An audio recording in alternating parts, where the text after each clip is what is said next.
Hello everyone and welcome back to HTML and CSS lessons on Codecademy. So I will just get started straight away. HTML elements can be CSS selectors, but as we saw with universal selector, which we did in the last lesson, they're not the only selectors available. There are two important selectors you can use in addition to the universal selector and HTML elements: classes and IDs. So what we need to do then is, so we will see a class and an ID declared in the HTML tab.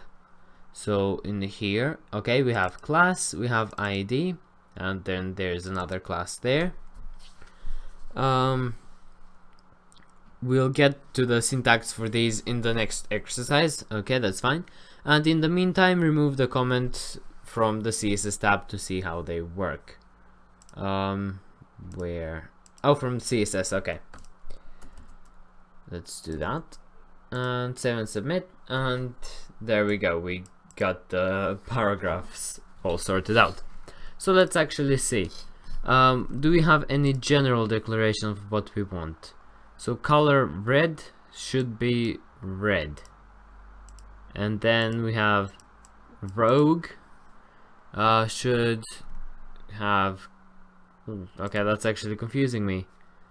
That's the color rogue should have a color of that's gonna be red and blue. That's gonna be yellow. No, that's gonna be purple. And font weight bold, and font family cursive. So I'm guessing that that's for that. So if you do ID overrides anything. I mean, it overrides the red, and P doesn't do anything because it's normal, and red also overrides the original thing. Okay, I guess we will see in the next lesson how they work in more detail. So classes are useful when you have a bunch of elements that should be all receive the same styling. So rather than applying the same rules to several selectors, you can simply apply the same class to all those HTML elements, then define the styling for that class in the CSS tab. Okay, classes are assigned to HTML elements with the word class and an equal sign, like so. So you have the normal tags, and then after them you have the class or the ID, as we saw before, I'm guessing, but that's probably in the next exercise. So classes are identified in CSS with a dot. Oh, so that's what the dot was for. Okay. This allows you to take elements of different types and give them the same styling. Anything done here? No. Okay. Instructions: create any number of HTML elements you like and give them the class fancy. Okay. On the CSS tab, set dot fancy to have a font family of cursive and color of that, whatever that is. That's going to be like a bluey, some kind of blue. So we want to do dot fancy, and we need to define it. We want to have a font family of cursive and a color of whatever that is, and I'm guessing it's some kind of blue, as I said before. Okay, save and submit. No. Did you create at least? Oh, okay, we need to actually create an element. So let's do a paragraph, because that's the easiest thing to do right now, with class equals and fancy. Or do we need a dot? I don't think we need the dot there. And then let's close the paragraph, and hello, this is a test or something. And yep, okay, I was correct about the color, and yeah, this is how you do it. So first you define some kind of class that you want to have, and then to actually use that styling you have to do class equals and then take whatever you've named the class. So you can have multiple classes. You can have fancy, you can have, I don't know, other, you can have third, and if you change this color to, I don't know, A there, whatever that would be, and then B there. You will see a change if I put here other. There's a, oh, or maybe there isn't that big of a change in color. Let's just do something that's definitely going to change it. There we go. So if I put other there, I'm going to get some gray. If I put third, I'm not going to really get anything. Nope, not going to get anything like that either. That's more of a black color, so let's actually do it completely black. So if I do fancy, I get blue, as you can see. If I do other, I will get gray, and if I do third, I will get black. And they all use the class, but you have to specify which one of those you need to use. And there is no dot before before you say which one you're using in the HTML, but there is in the CSS. I'll just delete this now and move on. If you have any questions, do feel free to ask in the comments. I will be answering those as soon as possible. So IDs, on the other hand, are great for when you have exactly one element that should receive a certain kind of styling. I don't know what it means by that, but I guess we will see. So IDs are assigned to HTML elements with the word ID and an equal sign, so like class by the looks of things. And IDs are identified in CSS with a pound sign. Good, it doesn't say hashtag, because that would have annoyed me so much. Classes are defined with a full stop or a dot or a period or whatever you want to call it, and IDs are defined with a pound. This allows you to apply style to a single instance of a selector rather than all instances.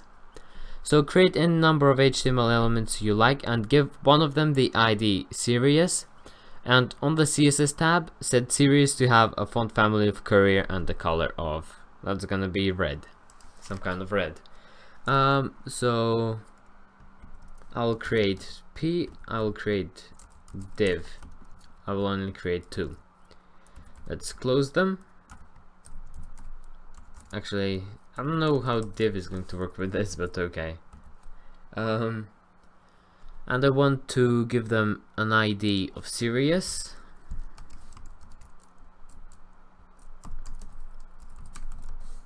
That's done. Let's just copy it over. Oops. Hello, this is test 1 and test number 2. There we go. And now I need to define this with series, and I need to give it a color of CC0000 and a font family of Courier, and I think I spelled it correctly. So 7 submit, and there we go. So we get some kind of a red, and oops, okay, let's actually see what happens if we remove that. So as you can see, nothing happens. And if we do paragraph here instead, again, nothing happens. Let's also see what's going to happen if we do the same thing, but instead of that we will do class. So let's change this to class, and the same thing happens. Okay, so that's slightly confusing. I don't know, they probably have different priorities of how they're done, or which one is higher up or which one's more specific. So let's move on. Well done, you're doing great. Now it's time to put all our newfound knowledge together. So check out the text in the editor to the right on the HTML tab. Okay, so we have all of that text, and in this tab, what do we need to do then? Give the h2 header an ID of intro. Okay, without the spaces, because sometimes it doesn't really like the spaces. give the first h3 tag a class of standout. I forgot the A there. Don't do anything to the second h3 and p. So that's the second p, that's the second h3. Oops, I need to put a space there. Do we need to do anything to p? To the first p, it hasn't said anything. Okay. On the CSS tab, inside the intro selector, so let's do that. Set color to whatever that is, which I'm just going to copy over. And inside the standout, or dot standout selector, set color to, oops, I forgot the semicolon there. We need to set the color to that. I don't know what those are, but I can see that one of them is kind of red, the other one is kind of yellow orange. And font family to Verdana.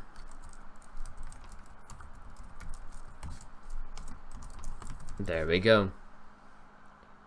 And okay, there we go. Now it's loaded. Let's save and submit. And oops, did you remember to add the standout class to the first paragraph? No, I didn't.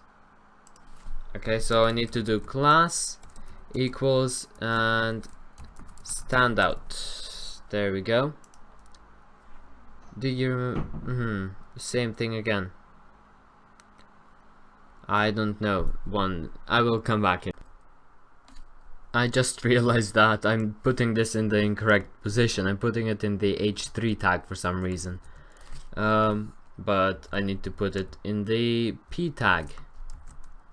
And that was stupid of me. There we go. And now we are done. And we got a badge for it, I think. Or no, there's no badge because we need to go through 2 more sections or lessons to get the badge. So if you guys have any questions on IDs and classes, feel free to ask in the comments down below. I don't actually completely understand them, but if you guys have any questions, I will look into them in more detail to make sure that I can actually answer your questions properly.